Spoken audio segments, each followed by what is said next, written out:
안녕하세요. 달빛 야화입니다. 여름밤에 들어보는 서늘한 이야기. 눈처럼 하얀 여자, 빨간 고양이, 그리고 라벤더 향기가 나는 여자. 유령을 비롯한 서늘한 이야기를 모아 들려드립니다. 눈처럼 하얀 여자. 강원도 깊은 산골에 두 사냥꾼이 살고 있었다. 오서방은 이미 나이가 들었지만 동만이는 아직 젊었다. 두 사람은 매일같이 산으로 가서 사냥을 했다. 어느 몹시 추운 날, 그날도 둘은 산으로 사냥을 나갔는데 오후가 지나자 하늘이 점점 어두워졌다. 오늘은 사냥하기 어렵겠는데요? 그럼 이제 그만 내려갈까? 그런데 돌아오는 길에 눈이 심하게 내리기 시작했다. 웬 눈이 이렇게 오지? 빨리 가야겠어. 눈은 더욱 심해져 눈보라까지 휘몰아쳤다. 걷기조차 어려워요. 앞에 집이 보이는데.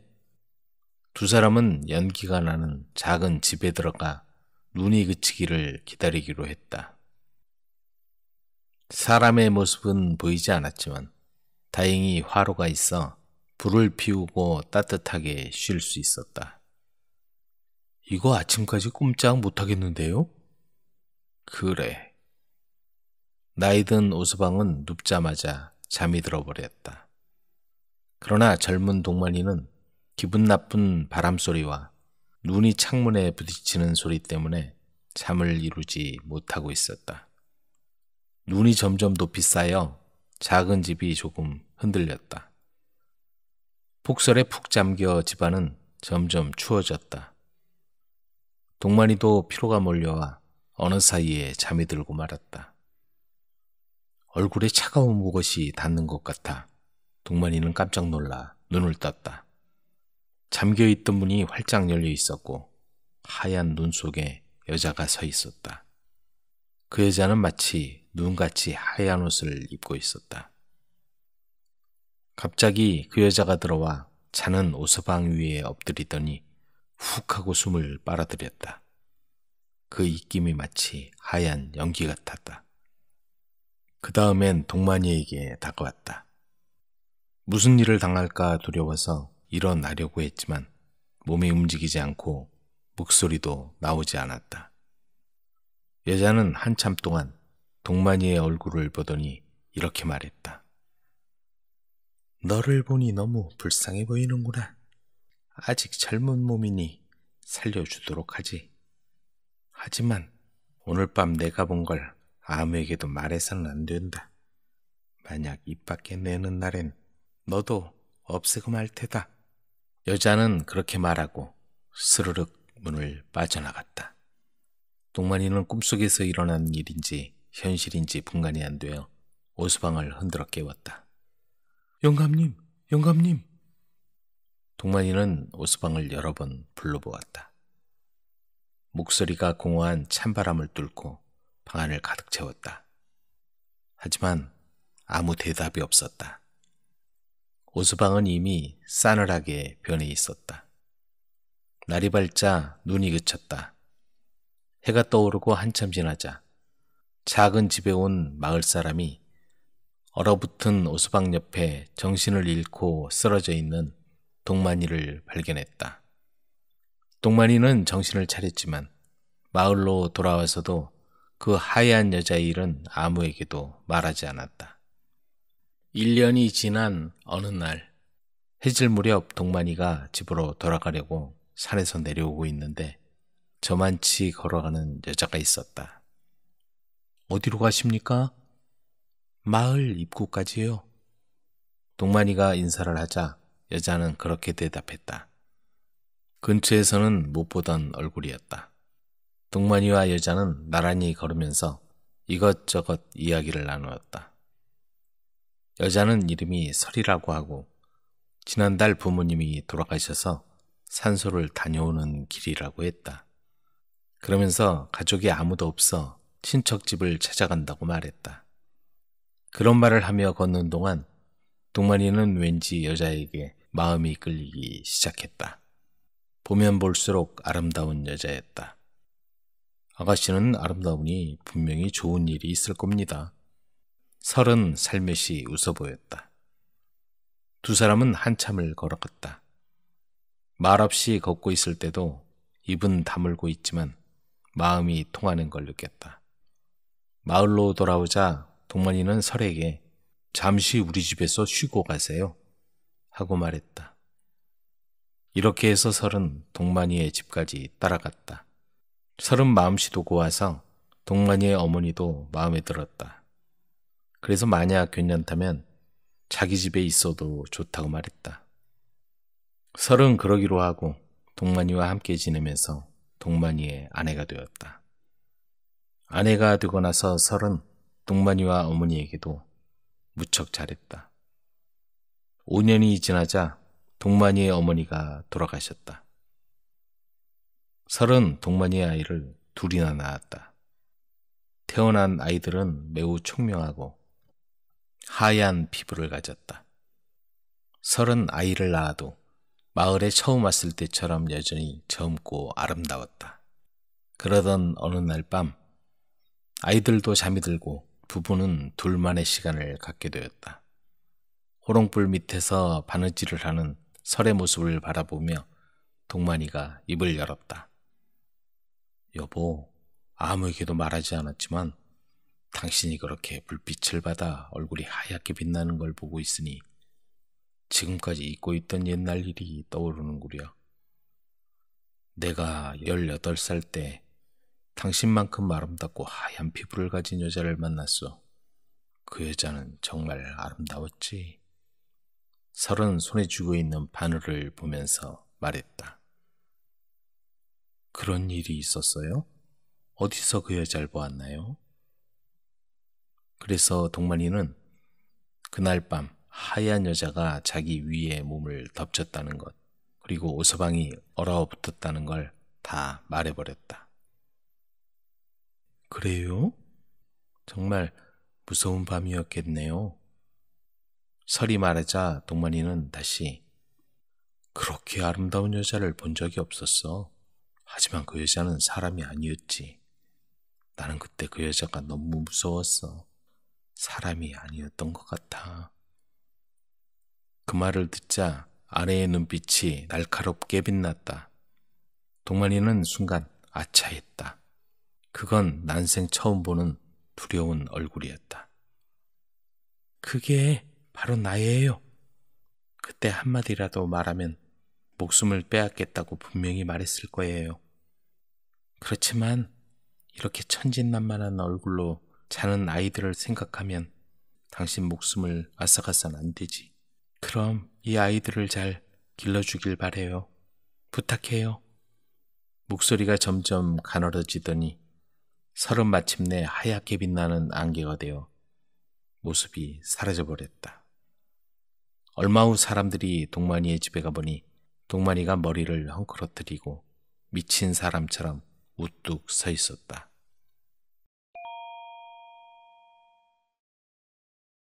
빨간 고양이. 오래전에 있었던 이야기다. 고양이를 무척 사랑하는 할머니가 있었다. 할머니에겐 두 아들과 귀여운 손자도 있었지만 그 무엇보다 고양이를 가장 사랑했다. 어느 날이었다. 할머니는 길 잃은 빨간 고양이를 주워왔다. 또 다른 고양이를 갖게 돼 할머니는 무척 기뻤다. 하지만 그 기쁨은 오래가지 못했다. 고양이가 어디론가 사라져버린 것이다. 빨간 고양이가 사라지자 할머니의 두 눈에 이상이 생겼다. 할머니는 빛을 싫어하더니 온종일 어두운 방에서 지냈다. 어머니, 의사에게 가보셔야죠. 아들이 여러 번 말했지만 할머니는 거절했다. 그런데 이 무슨 회개한 일인가. 어느 날 하녀 2명이 감쪽같이 사라졌다. 한 명이 사라지고 난 뒤에 곧바로 또 한 명의 하녀가 사라졌다. 그러던 어느 날 남자 하인이 밭에서 일하고 있었다. 땅을 일구다 보니 곡괭이에 이상한 것이 걸렸다. 이게 뭐지? 곡괭이 끝에 피 묻은 옷자락이 걸려 나왔다. 자세히 보니 사라진 하녀들의 옷이었다. 더 깊이 땅속을 파내려갔더니 그곳엔 그들의 뼈가 묻혀 있었다. 두려움에 떨며 하인은 주인에게 이 해괴한 일을 말하려고 집을 향해 허겁지겁 달려가고 있었는데 웬 그림자가 앞을 딱 가로막았다. 주인 할머니였다. 할머니는 하인의 얼굴에 자신의 얼굴을 바짝 들이대고 으르렁거렸다. 크르르르르. 내 아들에게 말하면 너도 잡아먹고 말겠다. 두 눈이 이글이글 불타고 있었다. 할머니는 눈 깜짝할 새에 하인이 가지고 있던 피 묻은 옷자락을 낚아채 갔다. 하인은 너무 무서워 죽을 지경이었다. 더는 그 집에 머무를 수가 없었다. 결국 아프다는 핑계를 대고 그 집을 떠났다. 오래지 않아 사람들은 점점 할머니를 이상한 눈으로 보기 시작했다. 분명히 고양이 악령이 씌워진 거야. 사람들이 수군거렸다. 할머니를 본 사람들은 할머니의 모습과 행동이 그전과 너무나 달라졌음을 느낄 수 있었다. 이른 아침이었다. 우연히 이웃 사람이 이상한 광경을 목격했다. 할머니가 정원에 있는 대문을 가볍게 뛰어넘더니 시냇가로 달려가고 있었다. 무슨 일이지? 이웃 사람이 살금살금 뒤를 밟았다. 물가에 도착하자 할머니는 엎드려 피 묻은 입을 열심히 닦고 있었다. 이웃 사람이 할머니의 팔을 와락 움켜잡았다. 할머니는 무섭게 노려보더니 무서운 힘으로 팔을 뿌리쳤다. 마치 고양이처럼 공중으로 한 바퀴 돌아 정원으로 사라져버렸다. 두려움에 어쩔 줄 모르던 이웃 사람은 할머니의 아들을 불러 자초지종을 다 이야기했다. 이야기를 듣고 난 아들은 깊은 생각에 빠졌다. 그래, 정말 이상한 일이야. 내가 생각해도 예전의 어머니가 아니야. 뭔가 이상한 점이 많았어. 불빛도 싫어하고 나를 똑바로 바라보지도 않고. 그의 어머니는 독실한 불교 신자였다. 네코마타라는 고양이 유령이 어머니를 죽이고 대신 어머니의 모습으로 변한 것이라고 그는 확신했다. 일본에서는 개가 네코마타를 알아차리고 또 물리칠 수 있다고 전해져 내려왔다. 아들은 이웃의 개들을 여러 마리 빌려 어머니의 방으로 들어갔다. 개들은 이빨을 드러내고 으르렁거리며 사납게 달려들어 할머니의 온몸을 물어뜯기 시작했다.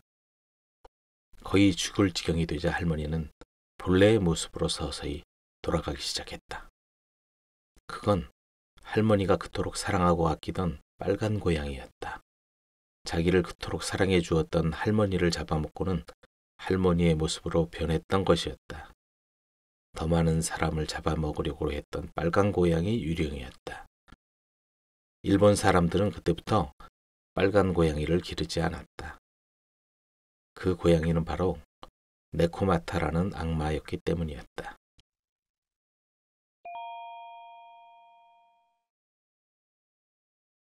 라벤더 향기가 나는 여자. 어스름한 저녁이었다. 댄스 파티에 가던 두 남자가 고속도로를 신나게 달리고 있었다.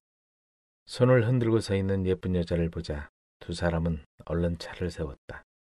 오늘은 분명히 운이 좋은 날인가 보다. 여자는 화려한 연보라빛 드레스를 입고 있었다. 어디까지 가시는지요? 같은 방향이면 태워다 드리겠습니다. 고마워요.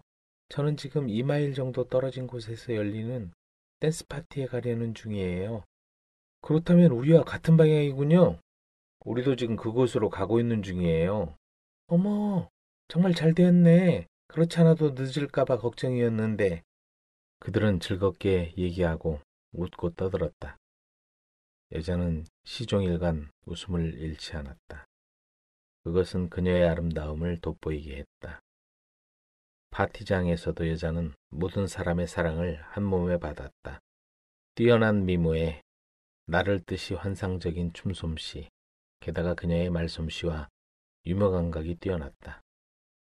파티장에 온 사람들은 모두 여자와 춤을 추고 싶어 했다. 여자는 마치 작은 새처럼 귀여웠다. 이름이 뭐죠? 사람들이 물으면 여자는 살며시 웃으며 대답했다. 그냥 라벤더라고 불러주세요. 라벤더? 아, 그 향기 좋고 아름다운 라벤더 꽃 말이죠? 본명인가요? 그냥 라벤더라 불러주세요. 여자의 그 말은 신비로움을 던져주었다. 그러고 보니 여자에게서 은은한 라벤더 꽃 향기가 느껴졌다. 밤에 늦어 두 남자는 여자를 집에까지 태워다 주기로 했다. 밤 공기가 싸늘했다. 여자가 파르르 떨었다. 이 코트를 빌려줄게요. 밤 공기가 무척 차가워요. 고마워요. 저희 집은 바로 저기예요. 여자는 차에서 내려 그녀의 집을 가리켰다. 수레바퀴 자국이 어지러운 길 저편에 작은 통나무 집이 보였다. 안녕. 두 남자는 아쉬운 듯 작별 인사를 했다. 여자는 활짝 웃으며 손을 흔들었다. 와, 정말 환상적이야. 마치 한 송이 라벤더 꽃 같아. 곧 생각이 난 것은 그 다음 날이었다. 두 남자는 오후에 코트를 찾으러 가기로 결정했다. 통나무 집을 몇 번 두드리자 한참 만에 할머니가 나왔다.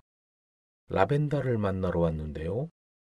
두 남자는 그 아름다운 여자를 만난다는 생각에 다소 들떠 있었다. 라벤더? 그런 사람은 없는데. 이상하다. 분명히 이 집이라고 했는데.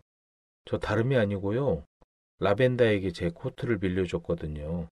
우린 그걸 찾으러 왔어요. 그런 이름은 들어보지도 못했는걸? 할머니는 고개를 설레설레 저었다. 두 남자는 열심히 여자 모습을 설명하기 시작했다. 라벤더 꽃 색깔과 같은 드레스를 입었으며 한 송이 꽃처럼 아름다웠다는 얘기를 하자 할머니는 알겠다는 듯 고개를 끄덕였다. 그앤 셀리야. 셀리. 몇 년 전에 죽었지. 정말 착하고 예쁜 아이였었는데 그놈의 몹쓸 돌림병 때문에 저기 아래쪽 오래된 공동묘지에 묻혀있다오. 두 남자는 너무 놀라 넋이 빠진 채 길을 내려왔다. 이건 분명 장난일 거야. 그래, 맞아. 그렇지만 왠지 느낌이 이상하다. 잠시 걸어 내려오니 오래되어 거의 폐허가 된 묘지가 보였다. 두 남자는 멈춰 서서 사방을 둘러보았다. 아, 이것 좀 봐. 구석진 곳에 세워진 작은 묘비에서 셀리라는 이름을 보자 두 남자는 동시에 소리를 질렀다. 셀리? 라벤더 꽃 향기를 무척 좋아했던 셀리. 여기 묻히다. 둥근 무덤 위엔 전날 빌려준 코트가 깔끔하게 개어져 있었다. 방송국에서 생긴 일.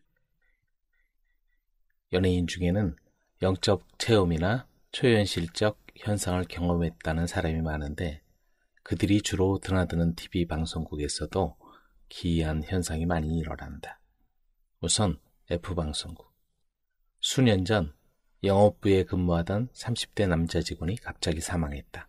그 후 얼마 되지 않아 어떤 직원이 방송이 모두 끝난 뒤에 운동 삼아서 엘리베이터를 타지 않고 계단을 이용해 내려가고 있을 때였다. 대부분의 일반 직원들은 계단을 이용하지 않았다. 그날 그 직원이 계단을 내려가던 도중에 몸집이 좋고 머리가 짧으며 얼굴색이 거무스름한 젊은 남성과 부딪히게 되었다. 그는 뭔가를 찾고 있는 모양인지 계속 발밑을 내려다보고 있었다. 직원이 뭘 찾느냐고 남자에게 물어보니 이 근처에 스케줄을 적어놓은 수첩을 떨어뜨린 것 같은데 그는 바닥을 내려다보며 심각한 얼굴로 계단을 내려갔다. 그런데 그 직원이 우연히 어느 PD에게 그 이야기를 하게 되었는데 뭐라고? 하며 놀라는 것이 아닌가. 이유를 물어보니 그 남자를 목격한 층수나 생김새로 보아 틀림없이 죽은 영업부 직원이라는 것이요. 또 어느 날 밤 11시까지 남은 업무를 하던 여직원이 집에 가려고 3층에서 엘리베이터를 탔을 때의 이야기이다. 엘리베이터 문이 열렸고 마침 그 안에는 젊은 남자가 타고 있었다. 남자는 시간이 신경 쓰였는지 손목시계를 계속 들여다보고 있었다. 이상한 생각이 들기 시작한 것은 엘리베이터 문이 닫히고 나서부터였다. 분명히 아래로 향하는 단추를 눌렀는데도 어떻게 된 영문인지 엘리베이터는 위로 올라가 14층에서 멈추었다. 그리고 남자는 늦진 않았군 하며 안심한 듯 엘리베이터에서 내렸다. 다음 날 여직원이 엘리베이터의 남자 이야기를 상사에게 하자 상사는 얼굴이 새파래지며 어젯밤 본 그 남자는 몇 년 전 죽은 직원이라고 말하는 것이 아닌가. 방송국 스튜디오에서 유령이 나온다는 말은 자주 듣는 이야기다. 이번에는 또 다른 N방송국에서 일어났던 일이다. 남자 직원이 스튜디오 가까이에 있던 엘리베이터를 탔을 때 생긴 일이다. 엘리베이터 안에서는 이미 승객이 있었고 그 승객은 육군 장교복을 입고 있었다. 신인 배우였던지 군기가 바짝 들어있었다. 방송국은 하루에도 셀 수 없을 만큼의 사람들이 들락거리고 특히 스튜디오 근처에는 여러 가지 복장의 배우들이 차례를 기다리며 서성거린다. 병사 차림뿐 아니라 왕이나 유령 복장까지도 흔하게 만날 수 있다. 그런 방송국 환경에 적응해 있는 상태니 그 직원은 그도 분장한 배우라고 생각하면서 별 생각 없이 엘리베이터에 올랐다. 그런데 심층에서 내리면서 무심코 뒤를 돌아보니 놀랍게도 그곳에 있어야 할 장교의 모습이 온데간데 없는 것이 아닌가. 사실 그 스튜디오 근처에서는 예전부터 등골이 오싹한 사건들이 자주 일어났었다. 또 다른 이야기는 어떤 PD가 스튜디오 근처의 화장실에 들렀을 때였는데 그날 PD는 스튜디오에서 촬영이 있었고 밤늦게야 비로소 작업이 모두 끝났다. 촬영이 끝난 뒤 화장실에 들려 볼일을 보는데 조용한 복도에서 뚜벅뚜벅 하는 군화 발자국 비슷한 소리가 들려왔다. 그리고 그 소리는 화장실 앞까지 오자 딱 멈췄다. 마침 그때 볼일을 다 본 후 손을 씻기 위해 거울 앞에 서 있었던 PD가 얼굴을 들자 거울 속에는 자신의 얼굴 외에도 피투성이가 된 한 군인이 화장실 안을 들여다보는 것이 아닌가. 깜짝 놀라 뒤를 돌아다보자 그곳에는 이미 아무도 없었다고 한다. 유령. 우리는 최근에 일어난 소송 사건에 대해 이야기꽃을 피우고 있었는데 압류에 대한 것이 그 주제였다. 낡은 별장에서 친한 사람끼리 하룻밤을 지새우며 서로 번갈아가며 여러 가지 얘기를 나누었는데 모두 실화라고 했다. 노후작이 일어나 난로가에 기대었다. 후작은 올해 82세의 노인이었다. 그는 약간 떨리는 듯한 목소리로 다음과 같은 얘기를 하기 시작했다. 나도 직접 불가사의한 일을 겪은 적이 있습니다. 그것은 내 평생 악몽이었을 정도로 불가사의한 사건이었고 돌이켜보면 지금으로부터 56년 전 먼 옛날의 일이지만 아직도 그 무서운 꿈에 시달리고 있습니다. 그 일이 있은 날부터 나는 공포라는 것이 깊이 각인되고 만 것입니다. 정말로 그 10분간은 공포의 도가니가 되어 그 두려움이 끊임없이 나를 괴롭히는 것입니다. 갑자기 무슨 소리가 들려오면 나는 소름이 끼칩니다. 저녁에 어둑어둑해질 때 무언가 수상한 것을 보면 나는 도망을 가려고 합니다. 나는 밤을 두려워하고 있습니다. 나도 이 나이가 되기까지는 이런 일을 입 밖에 내지 않았는데 이제 모두 얘기해도 좋습니다. 82세 노인이 공상적인 위험을 두려워하는 일은 있어도 실제적인 위험에 다시 직면하는 일은 없었습니다. 부인들도 들어주세요. 그 사건은 내가 절대 입 밖에 낼 수 없을 정도로 내 마음을 뒤집고 불가사의한 불안을 가슴 깊이 채워넣고 말았습니다. 나는 우리들의 슬픔이나 부끄러운 비밀이나 인생의 약점과도 같은 도저히 타인에게 사실대로 고백할 수 없는 것을 지금까지 마음속 깊이 간직하고 있었습니다. 나는 이제부터 아무 꾸밈 없이 불가사의한 사건을 있는 그대로 말하겠습니다. 그 진상은 나 자신에게도 뭐라고 설명할 수가 없습니다. 우선 그 짧은 시간 동안 내가 미쳤었다고밖에 할 수 없을 것 같습니다. 그러나 내가 미쳤던 것이 아니라는 증거가 있습니다. 하지만 그런 상상은 여러분에게 맡기고 나는 솔직하게 그 사실을 얘기하겠습니다. 1827년 7월 내 연대를 이끌고 루앙에 야영을 하고 있던 당시 일이었습니다. 어느 날 방파제 근처를 어슬렁거리고 있었는데 어디서 본 것 같은 사내와 마주치게 되었습니다. 걸음을 멈추자 상대방도 내 모습을 뚫어지게 바라보고 있다가 마침내 달려들어 내 팔에 매달렸습니다. 자세히 보니 그것은 내가 어렸을 때 아주 친했던 친구였고 5년 정도 만나지 않은 사이에 50년이나 나이가 든 노인처럼 늙어 보였습니다. 머리가 하얘지고 걷는 것조차 힘들어 보였습니다. 너무나 변한 모습에 내가 놀라고 있자 상대도 그것을 알아차린 듯 우선 자신의 신상 얘기를 꺼내기 시작했습니다. 알고 보니 큰 사건이 그에게 타격을 주었던 것입니다. 그는 젊은 여자와 사랑에 빠져 서둘러 그 여자와 결혼하고 그 뒤 1년 정도는 행복하게 지냈지만 그 여자가 갑자기 심장병으로 죽어버렸습니다. 너무 지나치게 사이가 좋았던 모양입니다.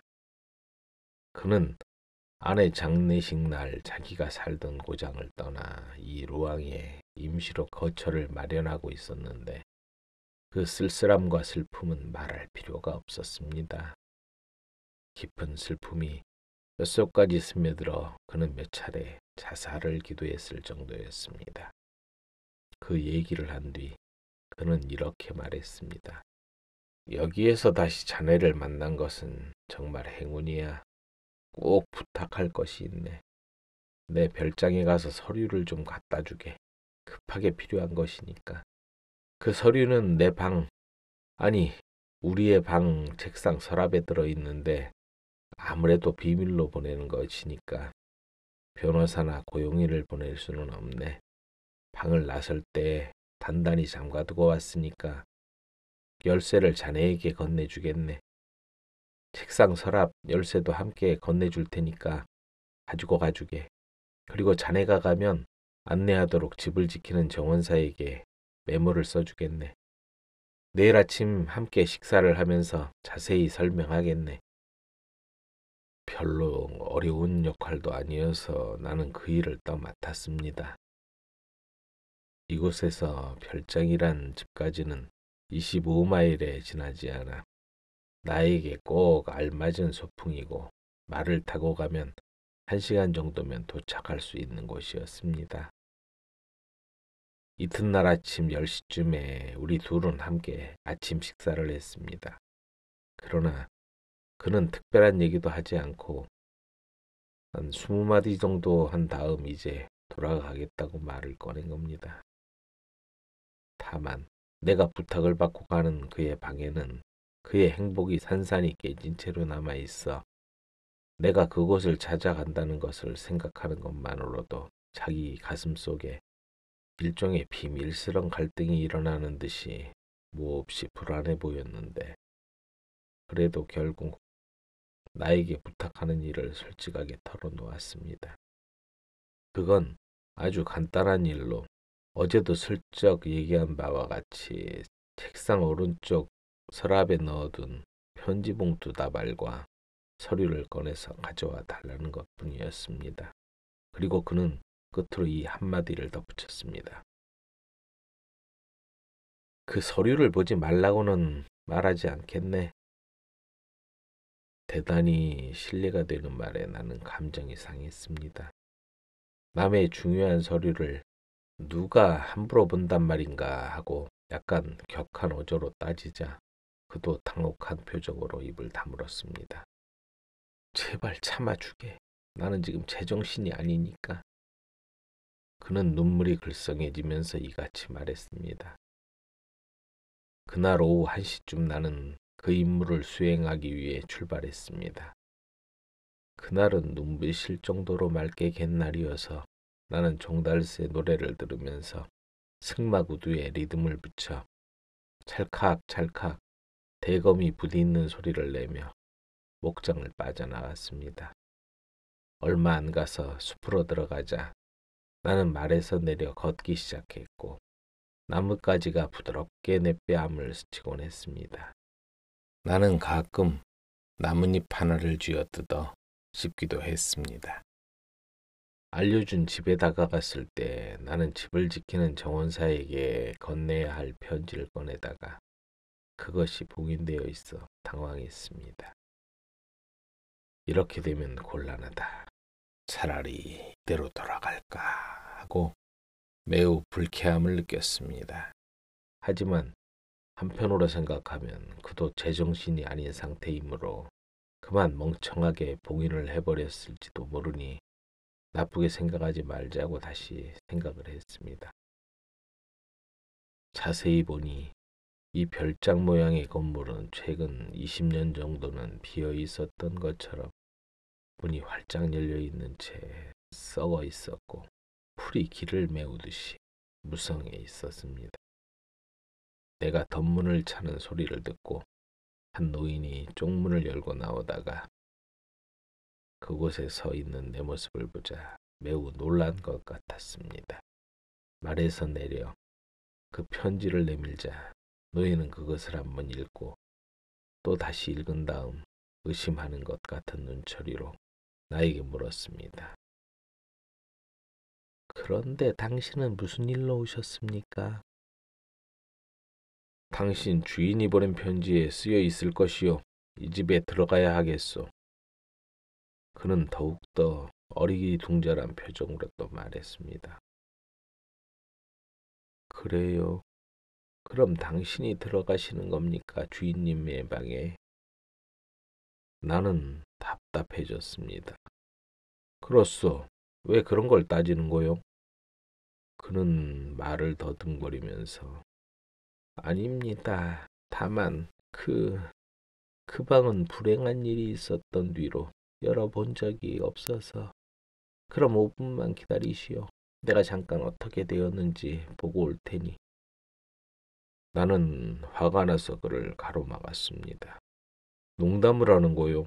당신은 왜 그 방에 갈 수 있다고 생각하는 거요? 방의 열쇠는 내가 가지고 있어.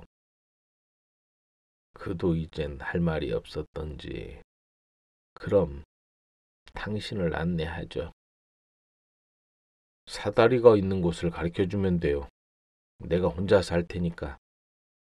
하지만 당신께서.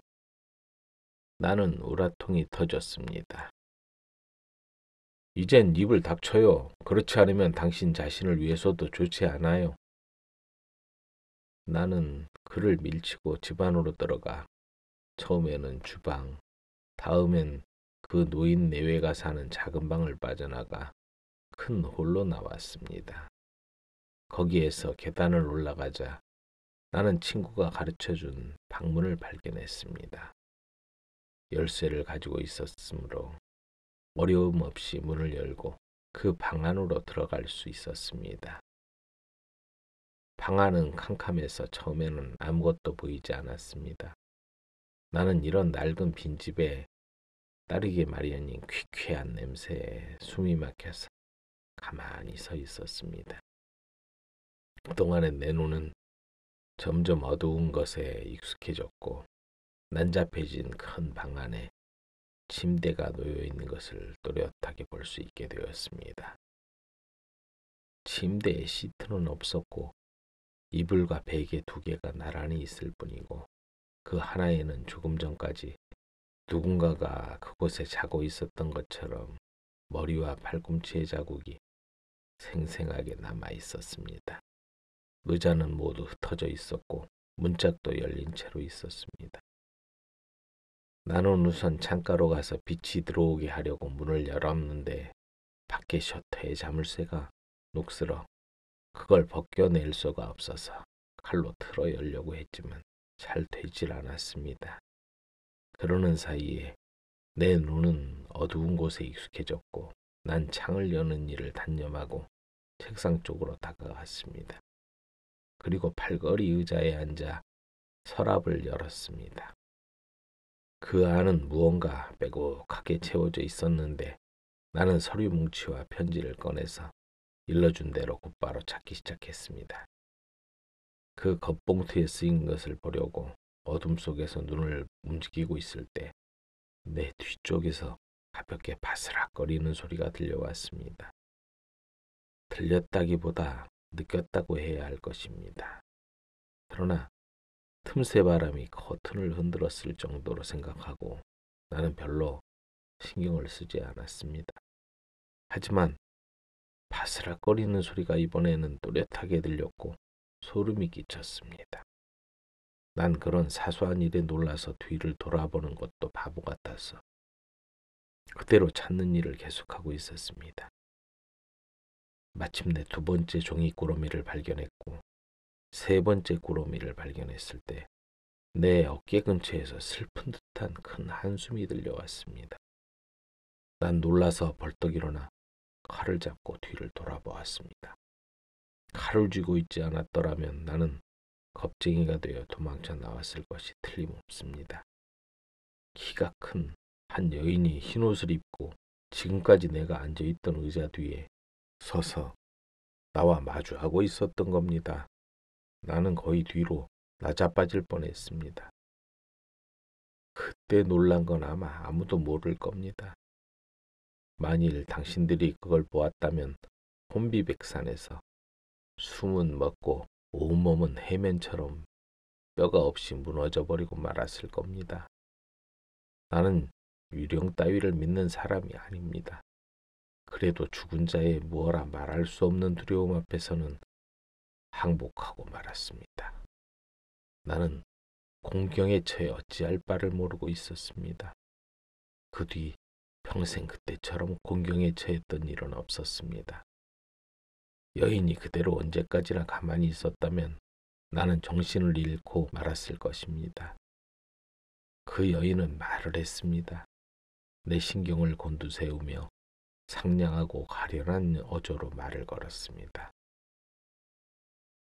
그때까지 나는 내 마음을 진정시킬 수 없었습니다.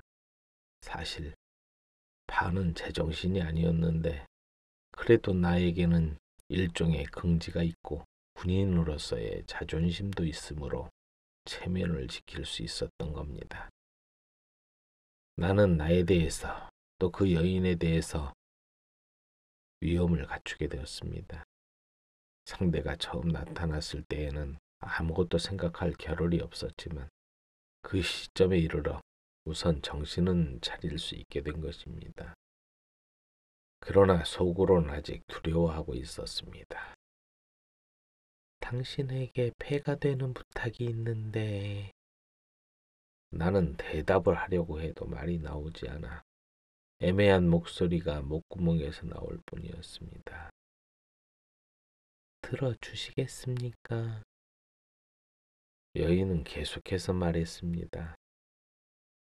당신은 나를 구해줄 수가 있습니다. 나는 정말 괴롭습니다. 끊임없이 괴로워하고 있습니다. 아, 괴로워. 그같이 말하고 여인은 조용히 의자에 앉아 내 얼굴을 바라보았습니다. 들어주시겠습니까?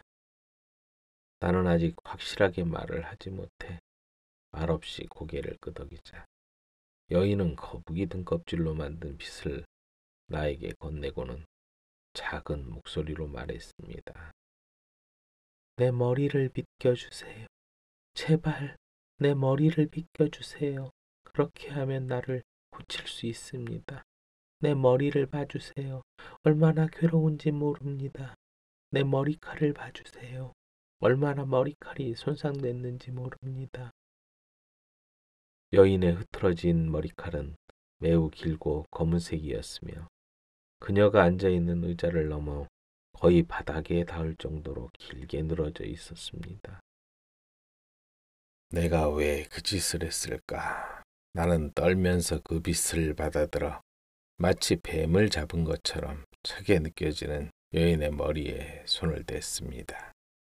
그때의 싸늘한 느낌은 언제까지나 내 손끝에 남아있어 지금도 그 일을 생각하면 떨리는 것 같습니다. 나는 얼음과도 같은 머리칼을 빗겨주었습니다. 묶거나 풀거나 해서 말의 갈기처럼 하나로 묶어주자 여인은 고개를 떨어뜨리고 한숨을 쉬면서 기쁜 듯이 보였습니다. 마침내 여인이 말을 꺼냈습니다. 정말로 고맙습니다. 그리고는 내 손에서 빗을 잡아채자 반쯤 열려있는 문으로 도망치듯이 사라져버렸습니다. 혼자 남은 나는 악몽에서 깨어난 듯이 잠깐 멍하게 있었는데 정신을 차리자 다시 창가로 달려가 잠긴 창을 두드려 부쉈습니다. 밖에서 빛이 흘러들어오자 나는 여인이 사라진 문 쪽으로 달려갔습니다. 하지만 문에 자물쇠가 채워져 열 수가 없었습니다. 그렇게 된 이상 도망을 가는 수밖에 없었습니다. 나는 서랍이 열려있는 책상에서 세 뭉치의 편지를 움켜쥐자 그 방을 빠져나와 사다리를 단번에 4단씩 뛰어내려 정문으로 도망쳐 나왔습니다. 다행히 그곳에 내 말이 메어져 있는 것을 발견하고 말에 올라타자 전속력으로 달렸습니다. 루앙에 도착할 때까지 한 번도 쉬지 않고 달렸습니다. 그곳에 있는 하사에게 말굽비를 내던지듯이 던지자 나는 내 방에 뛰어들어와 입구에 자물쇠를 채우고 차분하게 생각해 보았습니다. 착각에 빠진 것이 아닌가 하고 한참 동안 생각했습니다. 나는 잠깐 정신적인 충동으로 머리에 혼란이 생겨 이런 초자연적인 기적을 연출했을 것으로 생각했습니다. 어쨌든 그게 내 착각일 거라고 결론을 내려버리고 나는 일어나 창가로 갔습니다. 그때 문득 내 바지 단추에 여인의 긴 머리카락이 가득 엉켜있는 것이 보였습니다. 나는 떨리는 손끝으로 하나하나 그 털을 잡아 빼 창밖으로 버렸습니다. 그리고 하사를 불렀습니다. 나는 너무나 마음이 혼란하고 몸도 너무 지쳐 있어 그날 바로 친구에게 찾아갈 수 없었을 뿐 아니라 친구를 만나서 뭐라고 얘기해야 좋을지 생각해야 했기 때문입니다. 심부름을 보낸 하사는 친구의 대답을 받아봤습니다. 친구는 그 서류를 정확히 받았다고 말했습니다. 그가 나에 대해 물어서 하사가 내 몸이 좋지 않다고 말하고 일사병인가 무언가 걸렸을 것이라고 하자 그는 괴로워하는 것 같이 보였다고 합니다. 나는 사실을 털어놓기로 하고 다음 날 아침 일찍 친구를 찾아갔습니다. 하지만 그는 어제 저녁에 외출한 채 돌아오지 않고 있다는 거였습니다. 그날 다시 가봤는데 역시 돌아오지 않았습니다. 그 뒤 일주일을 기다렸는데 결국 돌아오지 않자 나는 경찰에 신고를 했습니다.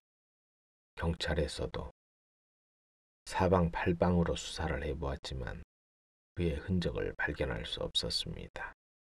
그 빈집도 치밀하게 수사를 했는데 결국 의심할 만한 단서가 아무것도 발견되지 않았습니다. 수사는 모두 헛수고에 그치고 더는 수사를 진행할 수 없게 되고 말았습니다. 그 뒤 56년 동안 나는 그 일에 대해서 아무것도 알 수가 없었습니다. 나는 결국 그 사건의 진상을 알아낼 수 없었습니다. 무덤에서 나온 팔. 아기가 태어났다. 처음으로 듣는 갓 태어난 아기의 첫 울음소리에 좋아하며 감격의 소리를 질렀던 것이 옛날 이야기라고 부모는 한숨을 쉬었다. 생각해보면 그리움은 끝이 없다. 오랜 시간 아이가 없었던 두 사람에게 처음으로 태어난 남자아이였다. 그만큼 부모의 기쁨은 말로 다 표현할 수가 없었고 뭐든지 아이가 원하는 대로 해줬다. 좋은 옷을 입히고 가난한 식탁이었지만 아이에게는 가장 맛있는 고기를 손으로 직접 먹였다. 너무 귀여웠다. 그렇지만 그런 작은 가정의 행복도 길게 이어지지는 않았다. 아이는 커가면서 그냥 지나치기에는 너무 심한 장난을 하게 되었다. 아이의 동그랗고 귀여운 눈동자에는 사악한 그림자가 비치기 시작했다. 그런 것을 처음으로 눈치챈 것은 어머니였다. 아무리 얘기를 해도 어머니 말은 들으려고 하지도 않았다. 응 하며 응석을 부리며 딴청을 부리는 것이었다. 무섭게 말을 해도 귀찮아 죽겠네. 날카로운 목소리로 어머니에게 화를 내는 것이었다. 집안일을 도운 적도 한 번도 없었다. 멋대로 마음대로 아무튼 제멋대로였다. 뿐만 아니라 근처의 아이들을 때려서 울리고 이웃집 부엌에 몰래 들어가 빵이나 고기를 훔쳐오기도 했다. 장난은 셀 수 없을 정도였다. 이웃 사람들로부터 끊임없이 불평이 들어왔다. 저 아이는 문제가 있어요. 너무 심하잖아요. 게다가 아이는 잔혹한 놀이를 좋아했다. 개구리나 벌레를 잡아서는 잘게 썬 다음 그 썬 개구리의 다리나 머리를 나뭇가지에 찔러서 자기보다 조그만 아이들을 놀리는 것이었다. 어느 날 아이는 작은 나뭇가지로 만든 십자가에 들쥐를 묶어 놓았다. 예수님 형벌놀이다 하고 말하고는 가는 나뭇가지 끝을 창처럼 날카롭게 자른 다음 버둥거리는 들쥐를 붙잡고서 찔러 죽이는 것이었다. 들쥐가 괴로운 듯이 찍찍거리며 울부짖었다. 그러면 아이는 더욱 재미있다는 듯이 찌른 창을 빙빙 돌려 들쥐의 고통을 더 끌어내는 것에 정신이 없었다. 그리고 결국 들쥐의 목숨이 끊어지면 십자가에 매달린 채로 그 들쥐를 들고 근처에서 노는 여자아이를 쫓아다니며 놀렸다. 싫어, 그만해. 여자아이의 머리카락을 잡아당겨 쓰러뜨리고는 자, 들쥐 예수님의 피와 살을 받는 것이다. 라며 싫어하는 여자아이의 입을 억지로 벌리고 쳐넣는 것이었다. 소리쳐 우는 여자아이의 목소리를 듣고 달려온 어른들이 두 아이를 떼어놓고 아이를 크게 꾸짖었다. 도대체 이게 무슨 짓이냐? 정말 어쩔 수 없는 아이로구나. 그 십자가는 또 뭐냐? 하나님을 모독하는 바보짓은 그만두어라. 하나님께 벌을 받을 테니. 그러나 아이는 코웃음 쳤다. 뭘 그래요? 교회에서는 포도주와 납작한 빵이 그리스도의 살과 피라고 말하고 있잖아요. 그딴 건 모두 거짓말이잖아요. 뭐 어떻게 포도주와 딸이 하나님의 육신이 되겠어요? 이 둘째의 살이 더 좋지. 이렇게 십자가에 잘 죽어 있으니까 말이에요. 이 천벌을 받을 놈.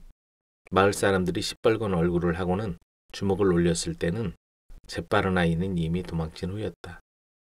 저런 괘씸한 놈 같으니라고. 이런 얘기를 들은 아버지도 머리를 쥐어짜듯이 고민을 했다.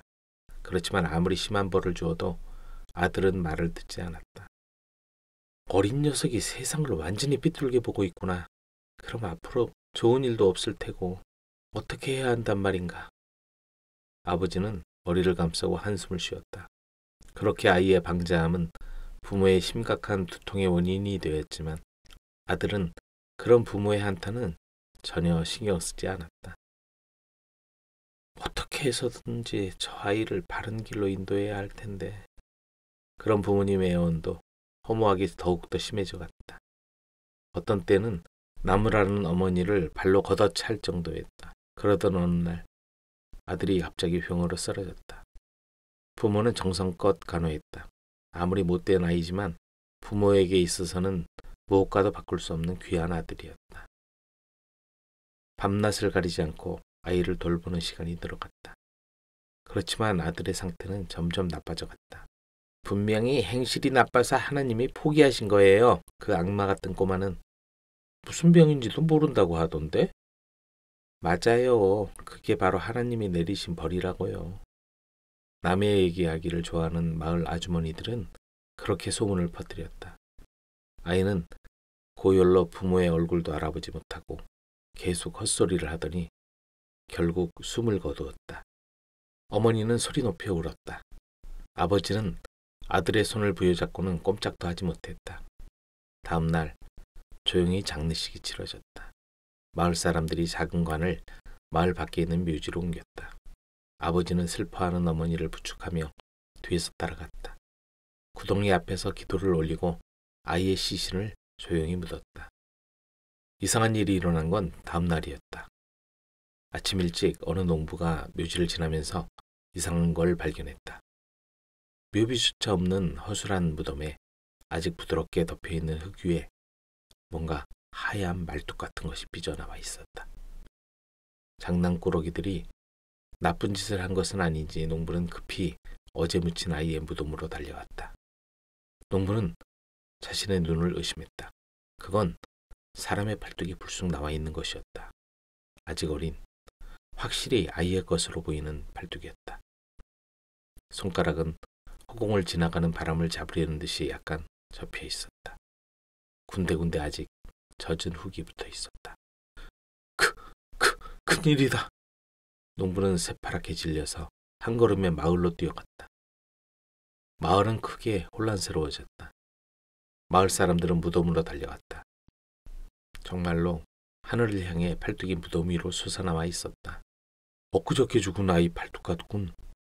도대체 이게 무슨 일이지? 혹시 그 아이가 아직 살아있었는지도 모르겠군. 쉬, 쓸데없는 소리. 마을 사람들은 섬뜩한 기분이 들었다. 어쨌든 팔을 다시 묻어주자. 그래, 그게 좋겠어. 무덤을 파헤치자 양손을 위로 올린 채 딱딱하게 굳은 시체가 보였다. 얼마 전에 죽은 아이가 틀림없었다. 마을 사람들은 무서워 벌벌 떨면서 그 새하얀 팔을 내려놓았다. 팔은 마치 나무 껍질을 벗겨놓은 듯한 하얀 나뭇가지 같았다. 내려놓은 팔을 가슴 위에 포개어놓고 흙으로 덮었다. 장로들은 긴 시간 기도를 올리고 재빨리 무덤을 떠났다. 다음 날 또 무덤에 팔뚝이 솟아났다. 이번에는 도시로 가는 상인이 발견했다. 왠지 기분이 나쁘다. 빨리 묻어버려라. 연락을 받고 급히 달려온 부모는 그저 멍하니 있을 뿐이었다. 여러 사람이 달라붙어 팔을 억지로 땅속으로 묻어버리고 무덤 위로 흙을 덮었다. 이제 아무도 무덤을 다시 파려고 하는 사람은 없었다. 마을 사람들의 얼굴은 공포로 굳어 있었다. 팔은 겨우 무덤 속으로 묻어졌다. 마을 사람들은 모두 입을 모아 기도를 드렸다. 하나님, 도와주십시오. 어머니는 자신도 모르게 무덤 앞에 무릎을 꿇고 긴 기도를 올렸다. 무덤 속에 묻힌 팔은 다시 나오지 않을 것 같았다. 여보, 갑시다. 남편이 재촉하자 아이의 어머니는 몇 번이고 아이의 무덤을 뒤돌아보면서 집으로 돌아왔다. 다음 날은 아무 일도 일어나지 않았다. 겨우 그 아이의 마음이 가라앉아 무덤 속에서 잠든 것 같다. 라고 사람들은 그렇게 말하고 안심했다.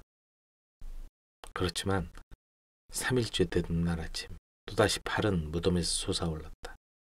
이미 죽은 지 며칠 지난 팔은 썩기 시작하고 있었다. 팔목의 정맥을 따라 검푸른 근육이 도드라져 보였다. 하얗고 의지할 곳 없는 두 팔은 이상하게 부풀기 시작했다. 뭉쳐져 있던 부패한 가스가 새어나왔다. 마을 사람들의 힘으로는 어떻게 할 수가 없었다. 장로들은 서둘러서 교회로 사람을 보냈다. 급한 소식을 듣고 달려온 사제는 십자가를 그었다. 사제님, 도대체 어떻게 하면 좋을까요? 사제도 좋은 생각이 떠오르지 않았다. 이건 나 같은 사람이 해결할 수 없는 일이야. 교황청에 도움을 청해보는 건 어떨까? 마을 사람 모두 찬성했다. 하루라도 빨리 이 괴상한 일의 끝을 보고 싶었다. 부풀어 오르기 시작한 아이의 두 팔은 섬뜩할 정도로 창백했고 또 이상했다. 그런 아이의 팔을 아무도 만지려고 하지 않았다. 하는 수 없이 아이의 아버지가 혼자서 팔을 무덤에 다시 묻었다. 어머니는 원래 몸이 약한 사람이라 지금이라도 쓰러질 듯이 서 있었다. 아무튼 높으신 분이 오실 때까지 여기는 그대로 둡시다. 사제의 말을 듣고 모두 고개를 끄덕이며 묘지를 떠났다. 며칠 지나서 교황청에 있는 큰 교회에서 대주교가 왔다. 마을 사람들은 대주교를 맞이했다. 어서 무덤으로 가보세. 그럼 제가 안내를 해드리겠습니다. 마을 신부가 안내를 자청했다. 잘 부탁합니다. 대주교는 마을 사제의 도움을 받아 마을에서 조금 떨어진 무덤으로 향했다. 마을 사람들도 뒤를 쫓았다. 물론 그 아이의 부모도 따라갔다. 생각했던 대로 아이 팔뚝은 또다시 무덤에서 솟아나와 있었다. 이제 팔은 부어있지 않았지만 그 대신 썩은 냄새가 심하게 났다. 결국 살이 썩기 시작한 것이다. 그런 광경을 보고 어머니는 뛰어들어 그 팔을 부여잡고 너는 언제쯤이나 안심하고 편히 쉴 수 있느냐, 나의 귀여운 아가. 라고 울면서 매달렸다. 남편은 그런 부인을 달래는 듯이 부인의 어깨를 껴안으며 대주교 앞으로 나아가 무릎을 꿇었다. 대주교님, 제발 부탁합니다. 이 아이를 천국으로 인도해 주십시오. 그리고 라고 손으로 부인을 가리키며 요 며칠 제대로 먹지도 잠들지도 못하고 있습니다. 제발 도와주십시오. 대주교는 두 사람의 어깨를 부드럽게 다독거리며 말했다. 어린 양들이여, 걱정할 것 없다. 하나님께서 반드시 좋은 길로 인도해 주실 것이다. 부모에게서 떨어져 대주교는 마을 사제를 불렀다. 이 아이는 어떤 아이였는가 거짓없이 말해주게. 마을 사제는 아이의 부모를 슬쩍 쳐다보고 대주교에게 눈짓을 하면서 걸었다. 마을 사람들에게서 조금 떨어져 나오자 사제는 더욱 목소리를 죽이며 이야기하기 시작했다. 이 아이는 마을의 말썽꾸러기였습니다. 손 쓸 수 없을 정도로 제멋대로였고 마을 사람들 대부분에게 폐를 끼친 것 같습니다. 한동안 아이가 없었기 때문에 아이의 부모가 아이를 응석바지로 키웠던 것 같습니다. 소문에 의하면 신을 모독하는 듯한 놀이를 했다고도 하고. 과연 그러면 부모한테도 반항적이었단 말이군. 네, 부모의 말을 전혀 듣지 않았던 것 같습니다. 대주교는 짧은 턱수염을 어루만지며 깊은 생각에 빠졌다. 역시 그 아이의 부모가 결론을 내야 할 것 같네. 무슨 말씀이신지. 이런 사건은 옛날부터 있었던 일이지. 부모의 말을 전혀 듣지 않고 하나님을 무서워하지 않는 버릇없는 아이가 죽었을 때 이처럼 팔뚝이 무덤 밖으로 솟았다고 하지. 죽어서도 반항하려고 하는 것이야. 두 번 다시 무덤 밖으로 팔이 나오지 않게 하는 방법이 딱 한 가지 있네. 그건 어떻게 해야 합니까? 아이의 어머니를 데리고 오게. 그러자 주교가 바로 아이의 어머니를 데리고 왔다. 대주교는 그녀의 어깨를 자애로운 마음으로 안으며 말했다. 나의 어린 양이여, 사랑스러운 아들을 구하려고 내가 하는 말을 그대로 따라주었으면 하네. 네, 대주교님. 그렇게 해서 저 아이가 편히 잠들 수만 있다면. 당신에겐 힘든 일이지만 어머니는 눈물로 범벅된 눈을 들었다. 그렇지만 그 표정은 의연한 얼굴이었다. 무슨 말씀이라도 해주십시오. 대주교님께서 말씀하시는 대로 따르겠습니다. 좋소. 채찍을 준비하도록 하시오. 그리고 그 채찍으로 아들의 팔을 내리치는 것이요. 팔이 스스로 무덤으로 돌아갈 때까지. 어머니의 얼굴은 순식간에 새하얗게 변했다. 대주교님, 죽은 자를 매질을 한다는 것은? 마을 사제가 놀라서 그 말에 반대했다. 아니, 저 아이를 구하는 길은 이것뿐이야. 대주교님이 그렇게 말씀하신다면. 마을 사람들이 채찍을 가지고 왔다. 아이의 어머니는 떨리는 손으로 채찍을 받았다. 무서워할 것 없어. 아들이 살아있을 때도 아들을 때린 적이 없소? 네, 대주교님. 성경에도 채찍을 가하지 않는 자는 그 아이를 미워하는 것이다 라고 기록되어 있어. 아들을 진정으로 사랑한다면 채찍으로 때려야 합니다. 그것이 저 아이를 위하는 것이기 때문이에요. 그것이 저 아이를 위하는 것이라면? 그렇소. 마침내 어머니는 아들의 무덤을 향해 걸어갔다. 뭐야? 무슨 일이 시작되는 거야? 모여든 마을 사람들은 서로 입을 모아 얘기했다. 아이의 아버지가 아내에게 달려들었다. 무슨 일이야? 채찍을 들고 도대체 뭘 할 거야? 대주교님이 말씀하셨어요. 저 아이를 채찍으로 때리지 않으면 저 아이는 도움을 받지 못한다고. 그런 어리석은 죽은 아이를 매질한다니. 아버지는 대주교 앞으로 달려왔다. 대주교님, 너무 매정하지 않습니까? 아내는 마음이 약한 여자입니다. 도저히 저런 무서운 일을 할 수 없습니다. 부모에게 반항하고 하나님께 반항하며 살아온 이 아이를 구하려면 당신들이 아이에게 채찍을 들어 바른 길로 인도하는 수밖에 없어. 그건 배를 아파 저 아이를 낳은 어머니의 힘이 필요한 것이요. 저 아이를 사랑한다면 어서 하시오. 대주교는 단호하게 딱 잘라 말했다. 그 힘있는 말에 아버지는 더 이상 할 말이 없었다. 여보, 전 괜찮아요. 제가 하겠어요. 당신, 이 아이를 위해서잖아요. 그리고 더는 마을 분들께 폐를 끼칠 수 없어요. 제가 할 수밖에 없어요. 어머니는 곧바로 아들의 무덤으로 다가갔다. 아이의 팔은 진흙투성이로 썩어서 변색하고 있었다. 눈을 질끈 감고 한 번에 채찍을 내리쳤다. 우지직하며 으스러지는 소리가 났다. 어머니는 순간 움찔했다. 채찍을 통해 느껴지는 감촉에 본능적으로 공포를 느낀 것이다. 계속하시오. 대주교의 목소리가 울렸다. 아이의 어머니는 채찍을 다시 들었다. 힘껏 휘둘러 팔을 향해 내리쳤다. 2번, 3번 계속해서 채찍을 휘둘렀다. 마을 사람들은 자기도 모르게 얼굴을 돌렸다. 아이의 어머니는 채찍질을 계속했다. 10번, 11번, 12번.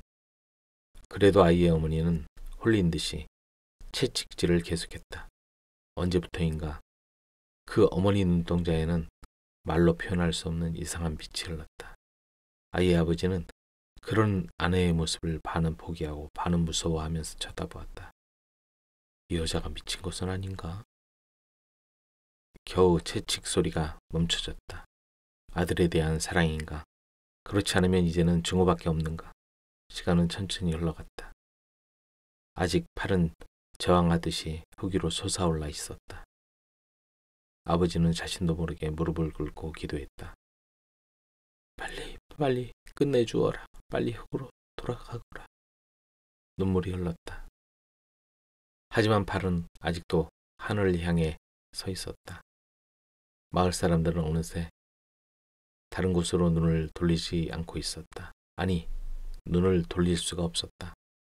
아이의 어머니의 미친 듯한 모습, 끝없이 이어지는 채찍 소리, 어느새 석양해지고 있었다.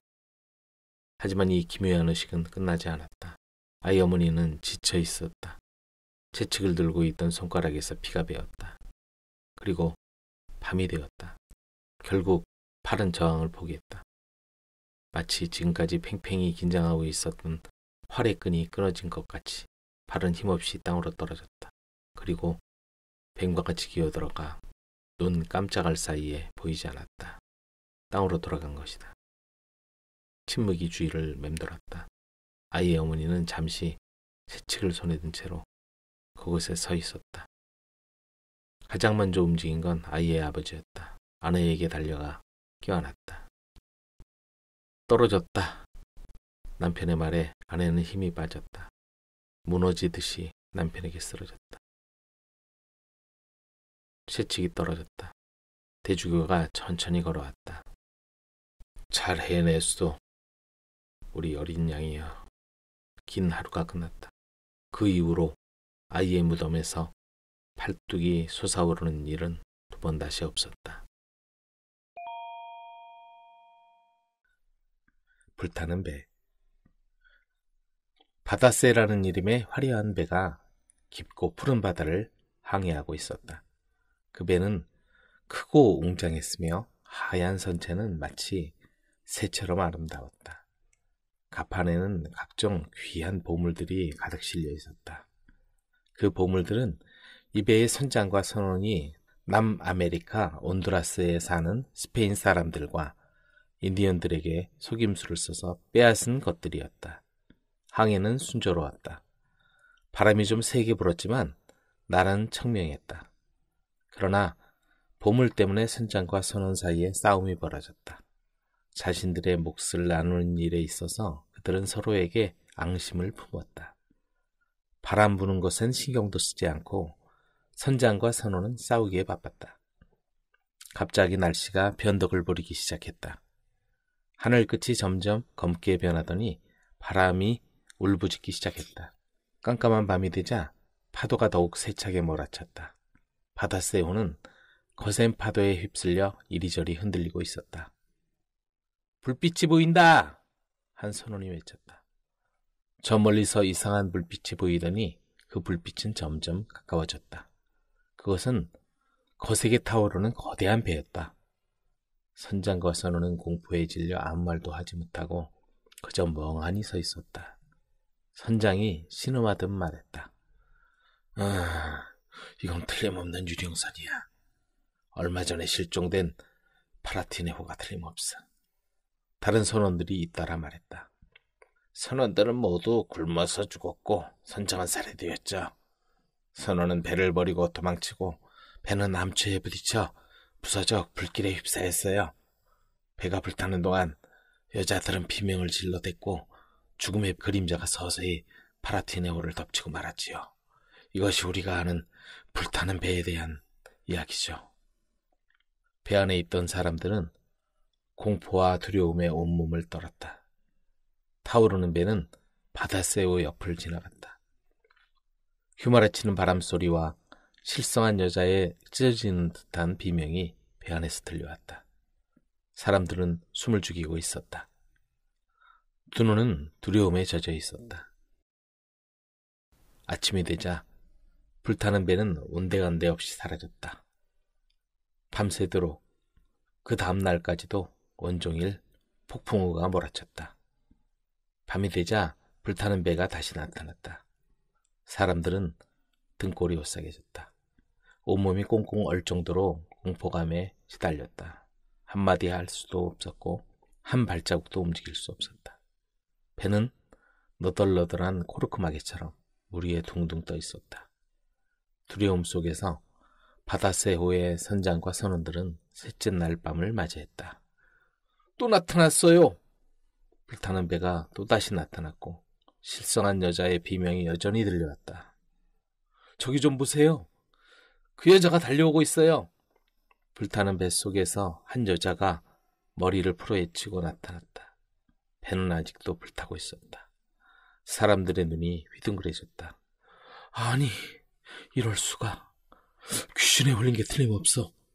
놀란 선장은 배의 키를 조정할 수가 없었으며 갑자기 커다란 바위가 파도 속에서 모습을 드러냈다. 으아! 암초다! 배가 부딪혔다. 선장이 소리쳤다. 탈출해야겠다. 작은 배를 내려라. 모든 사람이 다 작은 배에 옮겨탔다. 바다새호에 남은 것은 빨간 고양이와 작은 검정개 한 마리뿐이었다. 빨간 고양이는 온두라스에서 선원이 주워온 것이고 검정 개는 어떤 섬에서 가져온 것이었다. 작은 배는 사람들을 태우고 어둠 속으로 사라졌다. 그날 이후로 그 배를 본 사람은 아무도 없었다. 물론 불타는 배도 마찬가지였다. 어느 맑은 날이었다. 로드섬 이스턴 해안가에 커다란 배 한 척이 들어오고 있었다. 아무도 없는데? 마을 사람 여럿이 배 위로 올라갔다. 갑판 위에도 어느 곳에도 사람의 그림자는 보이지 않았다. 검정개다! 개 한 마리가 키 옆에 우두커니 앉아 있었다. 선실한 난로 옆에는 빨간 고양이 한 마리가 앉아 있었다. 난로 위에서는 주전자의 물이 보글보글 끓고 있었다. 배 안 구석구석을 찾아보았지만 사람의 그림자는 찾아볼 수 없었다. 불타는 배 파라티네호와 선원 없는 배 바다새우는 영원히 풀리지 않는 수수께끼로 남아있다. 바다만이 아는 수수께끼. 과연 그건 인간의 힘으론 풀지 못할 수수께끼인가? 오연의 피리. 아주 오래전 에도, 지금의 도쿄에는 훌륭한 가문의 근면한 생활 태도를 지닌 사람이 살고 있었다. 그의 아내 역시 온순하고 사랑스러운 여인이었다. 하지만 그에게는 남모를 슬픔이 하나 있었는데 아들이 없었던 것이다.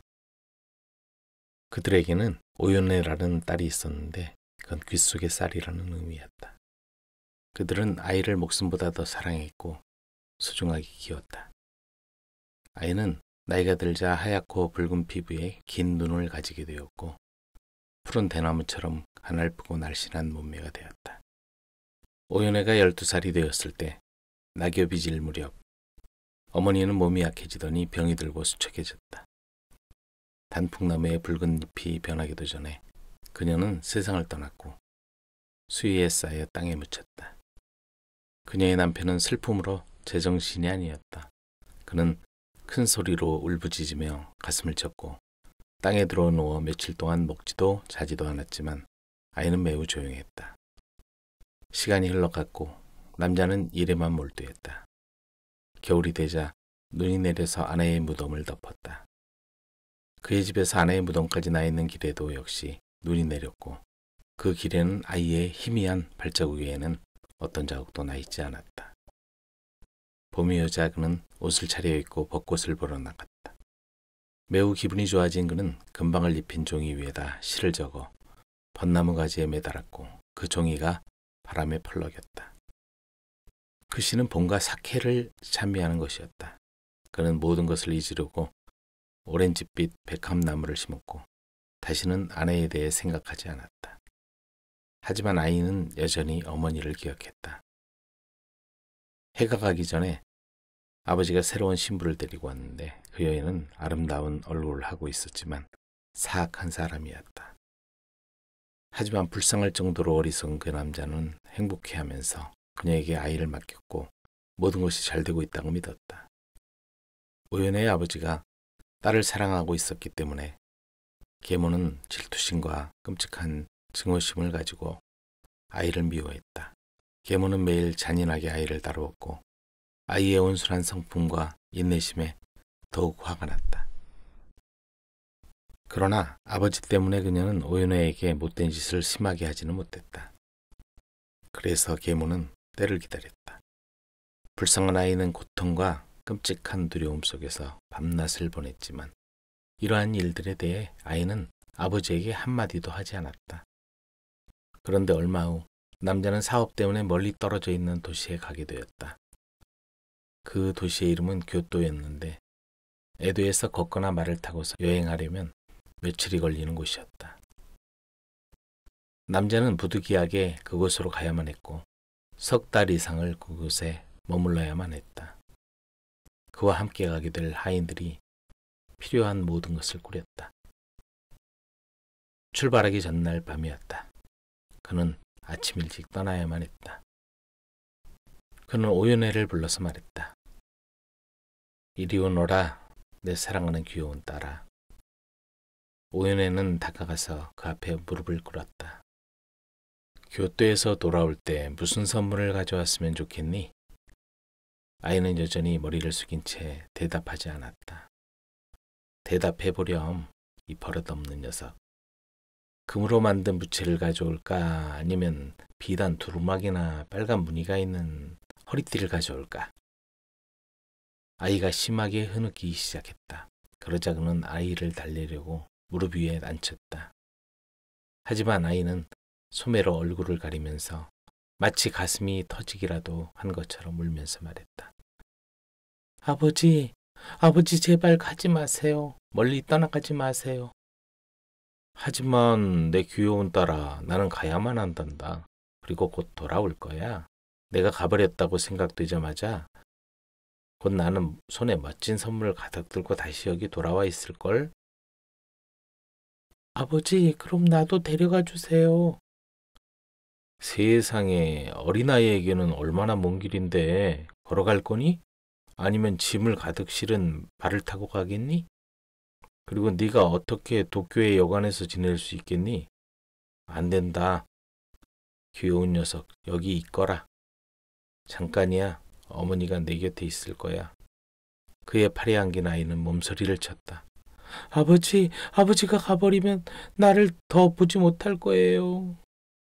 가슴에서부터 갑자기 서늘함을 느낀 아버지는 몸이 굳어졌지만 별로 신경 쓰지 않았다.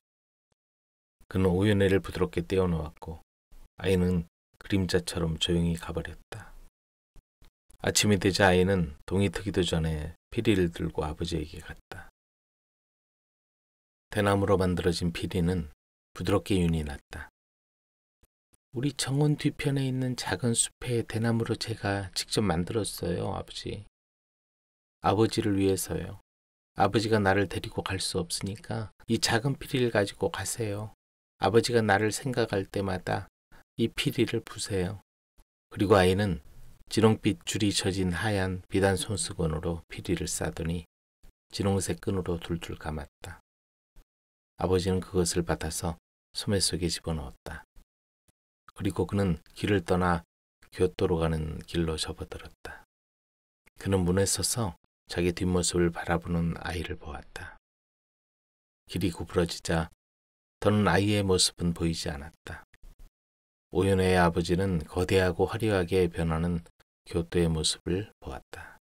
그는 낮에는 잘 돼가는 사업에 신경을 썼고 저녁에는 유흥의 마음을 빼앗긴 듯하 밤에는 깊은 잠에 빠졌다.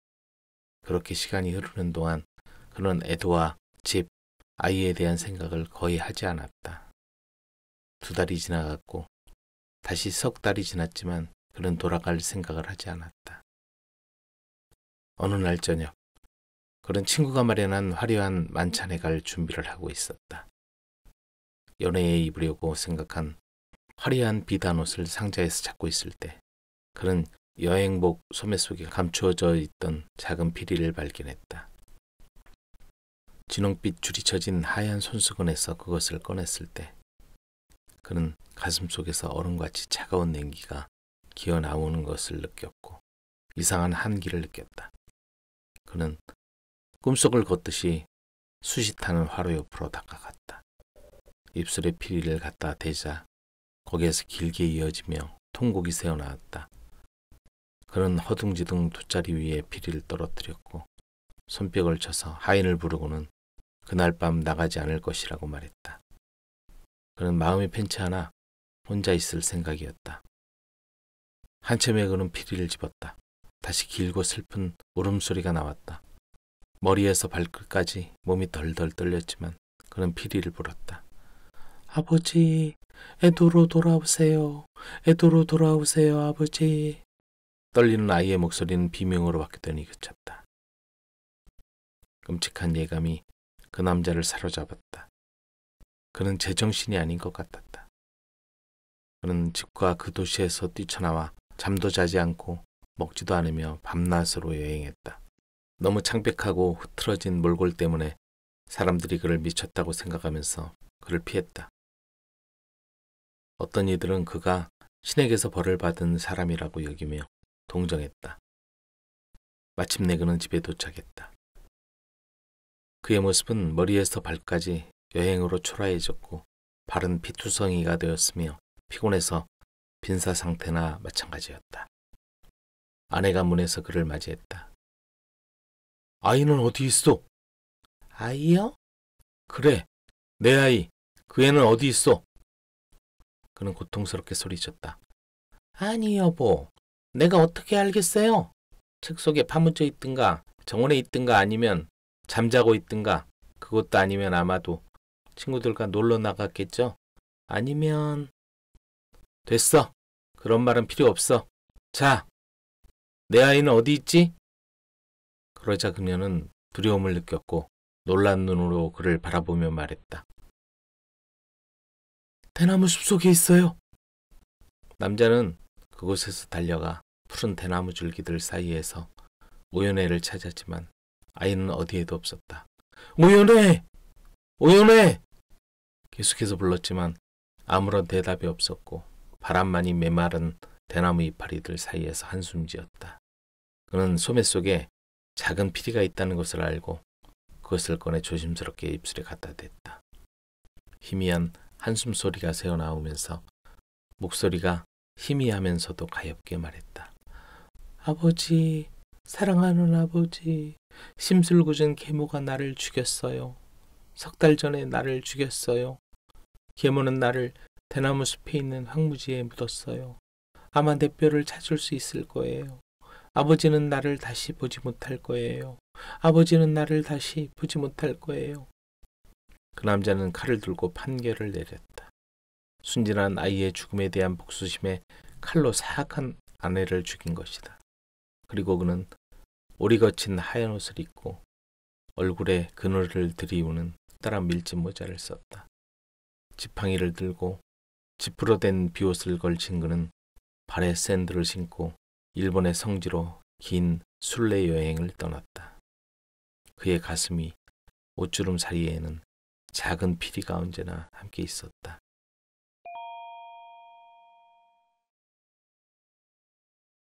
인형을 찾는 소녀. 작은 시골 마을에 어둠이 내리고 있었다.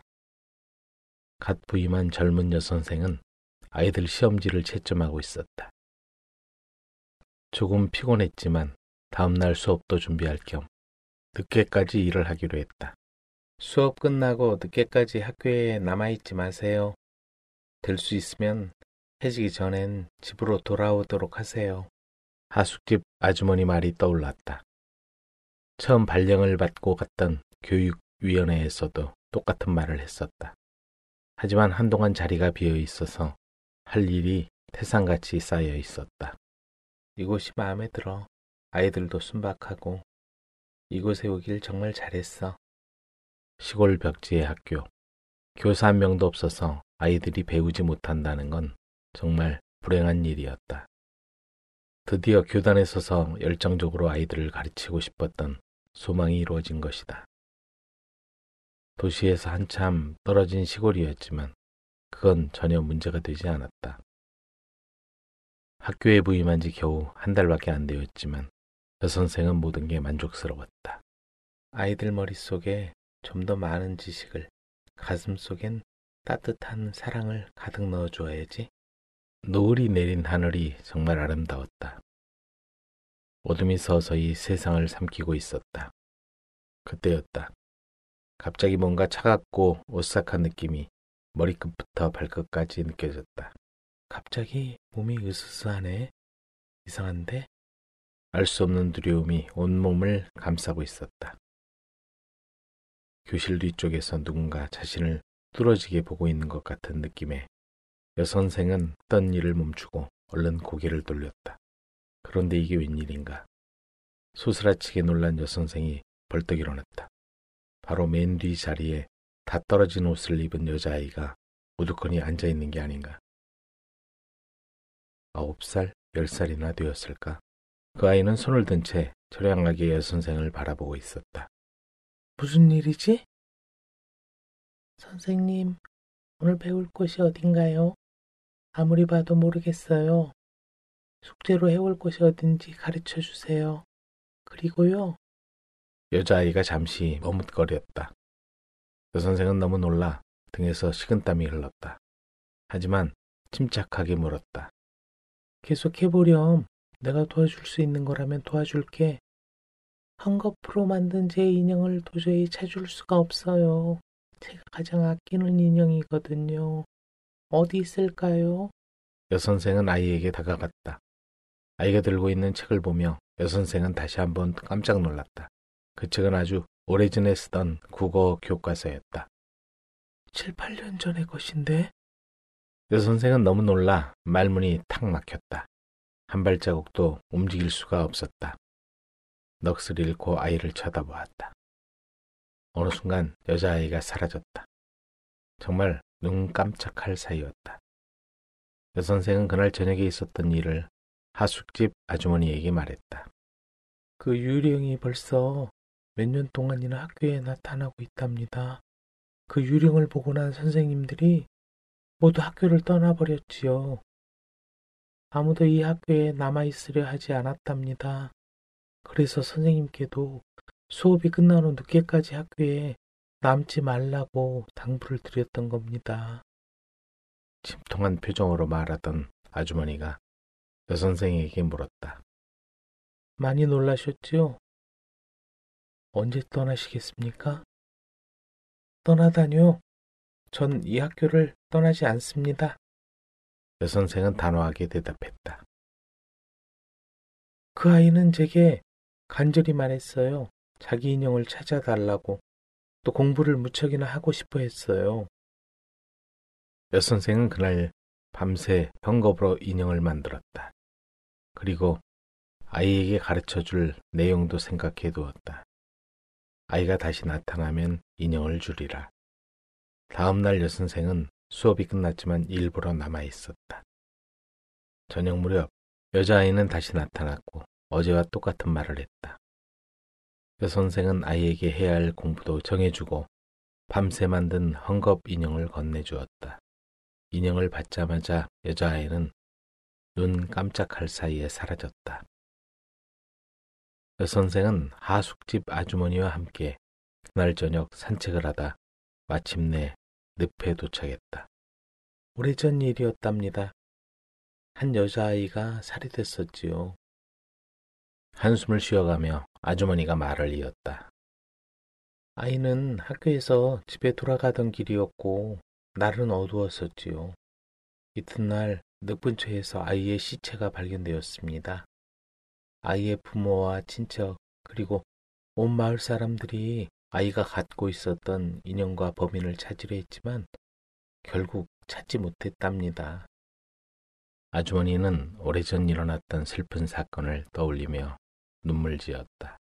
여선생은 인형을 받아주고 기뻐하던 여자아이의 모습을 떠올리며 말했다. 그 아이의 영혼이 떠돌고 있었던 겁니다. 여선생의 눈에 눈물이 가득 고였다. 여선생은 아이의 무덤까지 말없이 걸어갔다. 그런데 이럴 수가. 바로 전날 여선생이 그 아이에게 만들어준 헝겊 인형이 아이의 무덤 위에 놓여 있는 것이 아닌가. 그날 이후 여자아이는 다시는 학교에 나타나지 않았다. 떠돌고 있던 아이의 영혼이 이제 안식을 찾은 겁니다. 틀림없이 그 아이의 영혼은 천국에서 우리를 내려다보고 있을 거예요. 여선생은 인형을 안고 있는 여자아이의 모습을 떠올리며 환하게 웃었다.